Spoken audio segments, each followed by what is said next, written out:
আরে ভাই, সবাই ইতিহাসে একজন না একজন হিরো খোঁজে, তাই না?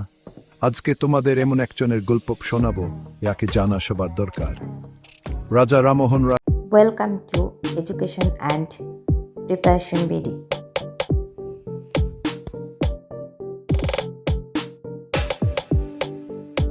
আমাদের আজকের আয়োজনে রয়েছে বাংলা সাহিত্য। জানব কিছু কবি ও লেখক পরিচিত সম্পর্কে।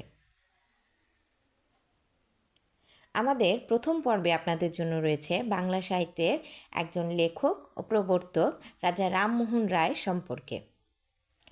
তো চলুন দেরি না করে শুরু করা যাক।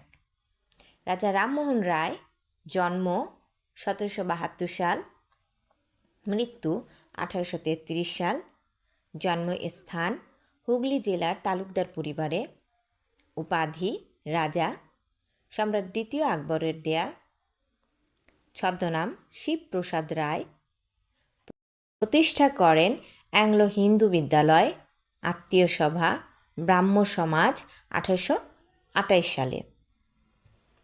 তিনি সতীদাহ প্রথা বিলুপ্ত করেন 1829 সালে। পত্রিকা সম্পাদনা করেন সম্বাদ কৌমুদী পত্রিকা নামে। তার লেখনীসমূহ হচ্ছে বেদান্ত সার 1815 সাল, তার প্রথম প্রকাশিত গ্রন্থ। গৌড়ীয় ব্যাকরণ 1833, বেদান্ত গ্রন্থ 1815, যা একেশ্বরবাদ প্রতিষ্ঠার চেষ্টা করেন এখানে।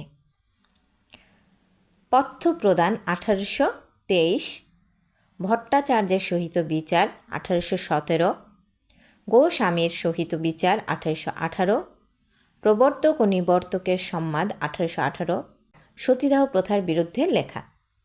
এছাড়াও রয়েছে তুহফাতুল মুহাহিদিন, তার প্রথম ফার্সি ভাষায় লেখা গ্রন্থ।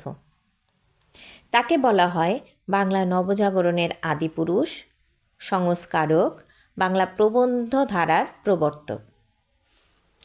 ধন্যবাদ সকলকে। আশা করি পরবর্তী কোনো কবি সাহিত্যিকের সম্পর্কে জানার জন্য সবাই অপেক্ষা থাকবেন, আমাদের সাথে থাকবেন।